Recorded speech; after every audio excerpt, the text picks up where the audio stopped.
Vote গ্রহণের সকল প্রস্তুতি সম্পন্ন করেছে নির্বাচন কমিশন। তবে জাতীয় নির্বাচন ও গণভোট একসাথে পরিচালনা করা বড় চ্যালেঞ্জ বলে মনে করেন নির্বাচন কমিশনের সিনিয়র সচিব আখতার আহমেদ।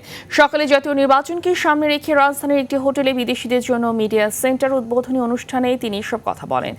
সচিব বলেন, ভোট গণনা শেষ হতে কিছুটা সময় লাগবে, তবে ফলাফল ঘোষণা দীর্ঘায়িত হবে না। তরুণ ভোটার ও নতুন দলকে অন্তর্ভুক্তি করা বড় চ্যালেঞ্জ ছিল জানিয়ে ইসি সচিব জানান, উৎসব মুখর পরিবেশে একটি অবাধ সুষ্ঠু নির্বাচন করতে চায় নির্বাচন কমিশন।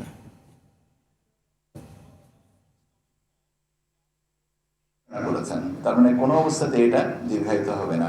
তাহলে এই জিনিসটাকে আমি আবারও বলছি, তার কারণ হচ্ছে যে আমার মনে হয়েছে যে আমাকে প্রায় এই কথাটা জিজ্ঞেস করা হয়, কত সময় লাগবে।